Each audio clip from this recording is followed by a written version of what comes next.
먼저 준비한 영상 함께 보시겠습니다.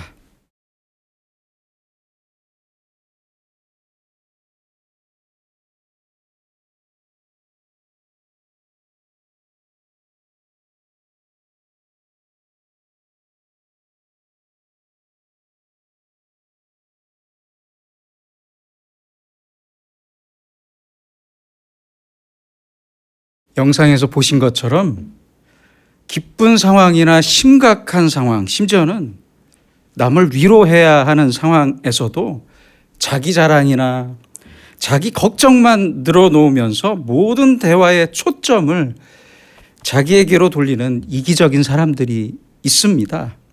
미국의 사회학자인 찰스 더버는 이것을 대화의 나르시시즘이라고 말하면서 모든 대화에서 자기만 주목받고 싶어하는 지배적인 심리라고 지적합니다. 예를 들면 애인과 헤어진 친구가 힘들다고 입맛도 없다고 말하면, 힘들어서 입맛도 없다고 말하면 위로하는 게 아니라, 나도 헤어지고 나서 힘들었는데 이번에 새로 만난 사람은 대기업 다니고 얼굴도 잘생기고 성격도 좋다, 이렇게 엉뚱하게 자기 말만 하면서 웃습니다.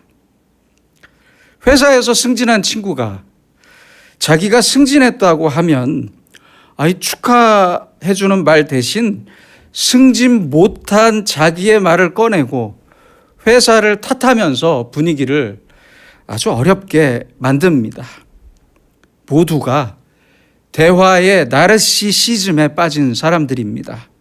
사람들은 말을 잘하는 방법에 대한 책들은 열심히 사서 읽고 하지만, 열심히 읽고 공부도 하지만 남의 말을 어떻게 들어야 하는지에 대해서는 배우려고 하지 않습니다.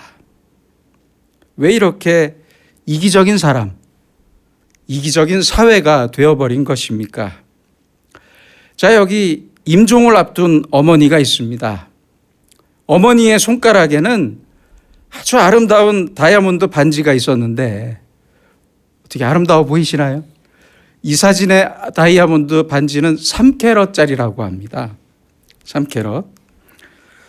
이 반지를 며느리와 출가한 딸이 모두 탐을 냈어요. 그래서 딸이 말합니다. 엄마 돌아가시면 그 반지는 저에게 꼭 주세요. 그래, 알았다. 며느리도 혼자 들어와서 한마디 합니다. 어머님 돌아가시면 그 반지는 저한테 꼭 주셔야 돼요. 오냐, 알았다. 딸과 며느리는 그 어머니의 반지를 갖기 위해 어머니에게 열심히 잘 해드렸고 결국 어머니는 돌아가셨습니다. 그런데 반지를 누구에게 준다는 말 없이 그냥 손가락에 반지를 낀 채로 돌아가셨어요. 결국 딸과 며느리가 반지를 팔아서 그 돈을 반씩 나누기로 하고 반지를 감정을 했습니다. 그런데 이게 웬일입니까? 그 반지가 가짜였어요. 참 쌤통입니다. 유산 때문에, 그 유산 때문에 효도하는 것, 부모 입장에서 이것이 얼마나 불쾌한 일입니까? 그렇지 않습니까? 칭찬을 듣기 위한 선행이나 인정받기 위한 봉사 또한 얼마나 위선적인 일입니까? 모두가 아름답지 못한 일이고 극단적인 이기심일 뿐입니다. 그렇다면 지금의 그리스도인은 어떻습니까? 신앙의 나르시시즘에 흠뻑 빠져서 오직 자신을 위해 하나님을 믿는 사람들이 참 많습니다. 너무 많아요. 이런 사람은 그래요. 열심히 예배도 드리고 봉사도 열심히 하지만 어려운 일이 닥치거나 실패라도 하면 내가 그동안 하나님을 위해 이렇게 저렇게 얼마나 많은 일을 했는데 이게 뭡니까? 이렇게 따지면서, 그렇게 하나님께 따지는 순간 지금까지의 모든 선한 일은 어떻게 되겠습니까? 그 모든 일은 나를 위한 일이 돼버리고 맙니다. 왜 이래야 하는 것입니까? 하나님의 입장에서 이런 일이 얼마나 불쾌한 일이시겠습니까? 얼마나 불쾌하시겠습니까? 적어도 그리스도인이라면 자기만을 위해서 하나님의 지혜와 능력을 구하는 이렇게 자기 중심적이고 이기적인 신앙의 이유를, 그 동기를 다 버리고 이제 순수한 마음으로 하나님의 지혜와 능력을 구하고 하나님을 진심으로 사랑하면서 하나님께서 나에게 원하시는 것이 무엇인지를 항상 스스로에게 물어볼 줄 알아야 합니다. 나의 선행은 그 어떤 경우에도 수단이 될 수 없고 나의 신앙도 수단이 될 수 없고요. 그 어떤 경건과 찬송과 진실함도 내 소원을 위한 수단이 될 수 없습니다. 오히려 내 소원을 전부 내려놓고 하나님의 소원, 내 기쁨보다 하나님의 기쁨, 내 뜻보다 하나님의 뜻을 먼저 생각하고 앞세우는 사람이 바로 그리스도인입니다. 사도 바울은 로마서 12장 2절에서 그리스도인의 마땅한 신앙적 윤리를 이렇게 말씀하고 있습니다. 너희는 이 세대를 본받지 말고 오직 마음을 새롭게 함으로 변화를 받아 하나님의 선하시고 기뻐하시고 온전하신 뜻이 무엇인지 분별하도록 해라. 하나님께서 기뻐하시는 것이 무엇이고 하나님의 그 뜻이 무엇인지, 하나님께서 원하시는 것이 무엇인지를 잘 분별하라. 그리고 그것을 위해 살아라. 그 뜻입니다. 바로 이것이 이 세대를 사는 그리스도인의 출발점이고 우리 삶의 기초와 원칙이라는 말씀입니다. 예수님 당시 이스라엘 사람들은요, 자기들의 개인적인 욕구와 더불어 민족적인 욕구, 즉 개인적인 소원을 이루길 원했고 동시에 국가의 독립을 원했습니다. 예수님의 제자들도 예수님이 왕이 되신 후에 자기들의 자리와 그 출세를 걱정했습니다. 그것만 먼저 생각했어요. 모두가 하나님의 뜻, 하나님께서 원하시는 것은 생각하지 않았습니다. 조금 더 경건했던 사람들도 마찬가지였습니다. 그들은 하나님의 율법과 계명을 나름대로 지켰지만 그 이유는 사랑이 아니라 두려움 때문이었습니다. 하나님의 그 징벌과 심판이 두려워서 억지로 지켰습니다. 억지로. 결국 모두가 하나님을 무능하신 분으로 만들었고 하나님을 폭군으로 만들었습니다. 대단히 안타까운 역사입니다. 지금도 사람들은 하나님의 능력을 통한 자기 욕망의 현실적인 충족을 원하고 있습니다. 교회에서 봉사도 하고 말씀도 배우고 예배도 드립니다. 그러나 그 중심에는, 그 마음 중심에는 아주 현실적인 눈에 보이는 보상을 원하는 마음이 아주 뿌리 깊게 너무 단단하게 자리 잡고 있습니다. 어떻게 해서든지 간에 하나님께서 주시는 것을 받기만 하면 된다는 보상 심리, 기복 신앙이 아주 튼튼하게 자리 잡고 있습니다. 하나님은, 마음의 중심을 보시는 하나님은 이런 마음과 행동을 절대 기뻐하지 않으십니다. 내 욕심이나 나에 대한 보상이 아니라 하나님의 사랑으로부터 안식일과 율법과 선행과 봉사와 하나님의 말씀과 모든 것이 시작된다는 것을 믿고 인정하고 출발하는 것이 바로 그리스도인의 올바른 자세입니다. 오늘 본문에서는 하나님께서 원하시는 네 가지의 모습을 아주 잘 말씀해 주고 있습니다.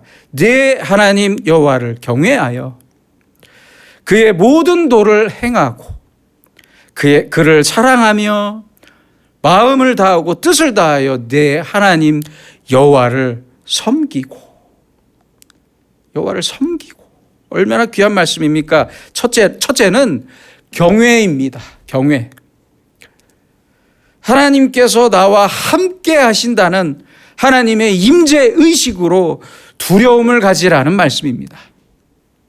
하나님께서 모든 곳을 바라보고 계시고 나를 바라보고 계시고 나를 감찰하시고 나와 함께 하신다는 이 사실을 알고 살라는 말씀입니다. 내 생각의 중심, 내 삶의 중심에는 내가 아니라 하나님께서 계십니다. 분명히 살아 계십니다. 이것을 아는 것이, 이것을 믿고 사는 것이 바로 경건입니다. 그래서 언제나 하나님을 생각할 때도 경건한 마음으로, 예배를 드릴 때도 경건하게 예배를 드리고, 집에 있거나 일터에 있거나 방 안에 나 혼자 있을 때라도 언제 어디서든지 누구를 만나든지 하나님께서 하나님의 눈으로 나를 바라보고 계시고 나와 함께 동행하고 계신다는 바로 그 의식으로 살아야 합니다. 둘째는 도를 행하는 것입니다. 영어 성경에서는 이 구절을, 이 부분을 이렇게 번역했습니다. To walk in all his ways. 영어 단어가 오히려 더 와닿는 것 같아요. All his ways. 모든 일에서 하나님의 길로 가는 것입니다. 하나님의 길. 내 길이 아니에요. 내 뜻도 아니에요. 내 생각이나 내 방법도 아닙니다. 우리가 구하면서 가야 할 길은 바로 하나님의 길입니다. 그러기 위해서는 날마다, 아침마다, 무슨 일을 할 때마다 그 전에 하나님의 뜻을 진지하게 여쭤봐야 합니다. 그래야만 하나님의 길로 직행할 수 있습니다. 셋째는 하나님을 향한 사랑입니다. 언제나 하나님의 뜻을 반가워해야 합니다. 하나님의 뜻을 기뻐해야 합니다. 그러면서 늘 하나님을 사모하면서 하나님을 그리워해야 합니다. 넷째는 하나님을 섬기는 것입니다. 가장 먼저 하나님을 섬겨야 합니다. 하나님을 섬기는 사람만이 이웃을 섬길 수 있습니다. 하나님을 섬기는 사람만이 내 가족을 섬길 수 있습니다. 내 배우자를 섬길 수 있습니다. 하나님을 섬기는 사람은 그래서 언제나 섬기는 자세로 살아갑니다. 섬김을 받으려는 마음은 눈 녹듯 다 사라져버리고 섬기는 마음만 남습니다. 마음과 정성을 다하여 하나님을 섬기는 사람, 하나님은 바로 이 사람을 기뻐하십니다. 기뻐하십니다. 여기에 더 깊은 의미의 말씀이 있습니다. 13절입니다. 내 행복을 위하여 내게 명하는 여호와의 명령과 규례를 지킬 것이 아니냐. 내 행복을 위하여. 이 모든 일이 결국은 우리의 행복을 위한 것입니다. 나의 행복을 위한 일이에요. 하나님의 명령과 하나님의 계명은 하나님을 위한 것이 아니라 궁극적으로는 바로 나를 위한 것입니다. 나를 위한 것. 나의 행복을 위한 것이고 은혜의 계명이라는 사실로부터 출발하라는 것입니다. 은혜의 계명입니다. 때때로 부모는 자식을 위해 이런저런 잔소리를 합니다. 안 할 수가 없어요. 할 수밖에 없어요. 그 잔소리는 누구를 위한 것입니까? 종은 아니 대체 종은 누구를 위해 울리는 것입니까? 어떤 자녀들은 부모님의 잔소리 때문에 힘들다고 불평만 합니다. 아닙니다. 무슨 명령이든지 그것이 나의 행복을 위한 말씀으로 믿고 들어야 합니다. 아주 오래전 영화입니다. 1971년에 상영된 지붕 위의 바이올린이라는 영화가 있습니다. 이 영화에 등장하는 유대인들은 아주 많은 핍박과 고통을 받고 온갖 고생을 하며 살아갑니다. 주인공인 테비에의 아내인 골데가 그런 힘든 생활을 불평하기 시작합니다. 그러자 남편인 테비에가 한마디를 묻습니다. 날 사랑해요? 당신은 날 사랑해요? 아내는 이 질문에 대한 대답 없이 계속해서 25년의 결혼 생활 동안 고생한 일만 계속 늘어놓습니다. 그러자 남편은 그 말을 듣고 나서 또 물어봅니다. 나도 잘 압니다. 근데 다시 한 번만 더 물어볼게요. 날 사랑해요?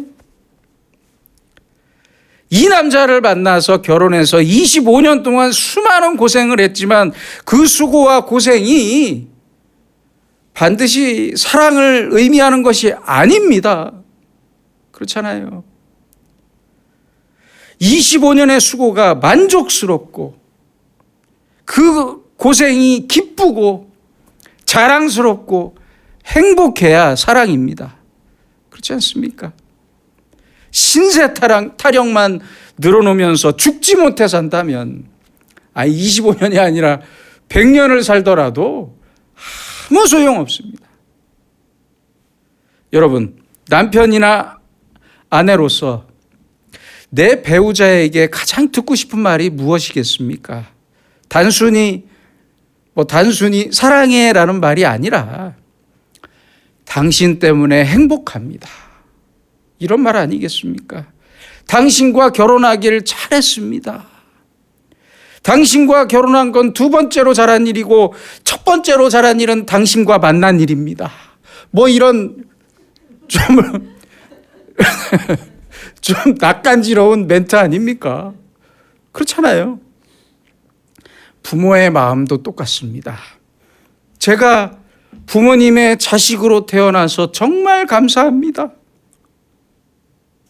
그래서 행복합니다. 이 말을 듣는 부모는 얼마나 행복합니까?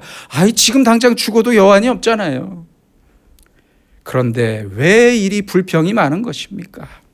여러분, 오랜 시간과 고통과 괴로움이 문제가 아닙니다.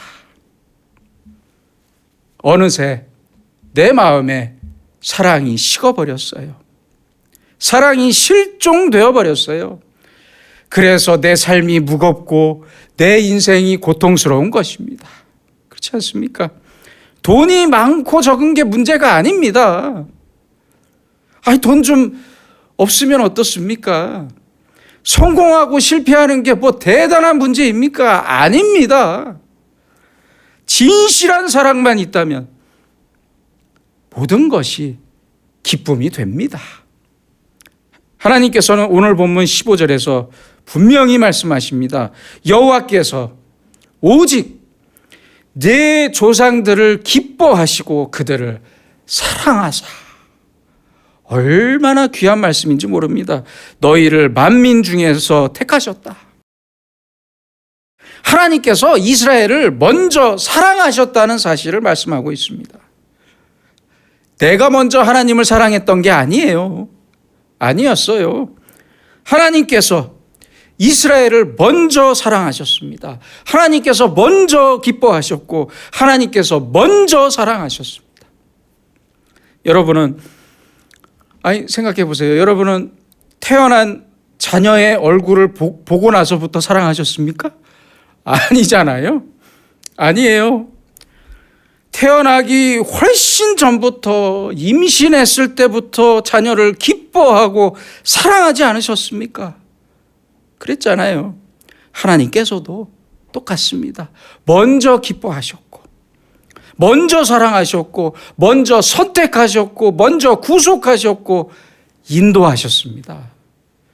그래서 하나님은 우리가 하나님의 사랑을 받는 사람으로, 하나님의 그 엄청난 은혜 안에 사는 사람으로 스스로 확실히 우리 스스로 인식하며 살기를 원하십니다. 왜요? 그게 사실이니까요. 고대 그리스 철학자였던 플라톤이 그 명성을 아주 막 여러 곳에 명성을 떨치기 시작했을 때 어떤 젊은 사람이 그에게 찾아와서 제자가 되겠다고 했습니다. 그리고 말했습니다. 저는 그동안 수많은 사람들을 찾아다녔지만, 수많은 현자들을 찾아다녔지만 배울 것이 하나도 없었습니다. 이제야 훌륭한 스승을 만난 것 같습니다. 당신의 제자가 되겠습니다. 플라톤은 그 사람의 말을 듣고 이렇게 대답했습니다. 당신에게 물어보고 싶은 것이 한 가지 있습니다.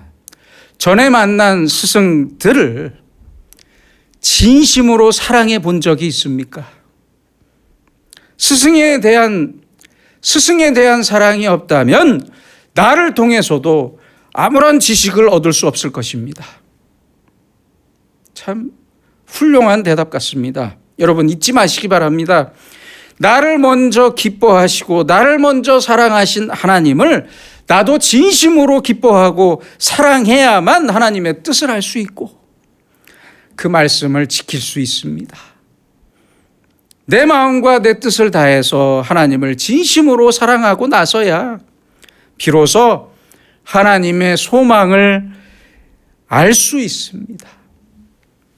그래서 우리에게 하나님을 향한 사랑이 없다면 아무것도 아닙니다.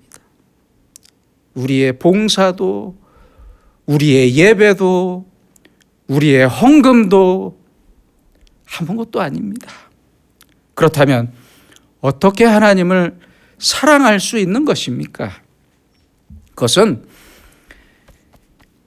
하나님을 기뻐하는 것이고 하나님을 행복하게 하는 것이고 그의 말씀을 사모하며 내가 즐기는 것이고 그의 다스림과 인도하심을 가장 만족하는 것입니다. 하나님을 생각하면서 그 말씀을 묵상하고 하나님을 사랑하면서 섬기는 일을 내 인생 최고의 영광으로 생각해야 합니다. 그렇게 받아들이는 마음입니다. 하나님, 저는 이제 더 이상 바랄 것이 없습니다. 이것으로 충분합니다. 하나님을 위한 수고가 내게는 가장 큰 영광이고 가장 큰 기쁨입니다. 바로 이것이, 바로 이러한 겸손한 고백이 하나님을 향한 사랑입니다. 여러분, 나의 뜻을 버리고 하나님의 뜻을 따르는 것이 바로 믿음입니다. 나의 소원을 버리고 하나님의 소원을 따라가는 것이 나의 소망입니다. 우리의 소망입니다. 나의 기쁨을 버리고 하나님께서 기뻐하시는 길을 따라가는 것이 바로 사랑입니다. 그렇지 않습니까? 오늘 우리에게 하나님께서 원하시는 것이 바로 이것입니다. 우리는 언제나 하나님의 뜻과 소원을 먼저 생각하면서 하나님을 경외하고 하나님을 사랑하고 하나님의 말씀을 지켜야 합니다. 시편 37편 4절입니다. 여호와를 기뻐하라. 그가 내 마음의 소원을 내게 이루어 주시리로다. 기도하겠습니다.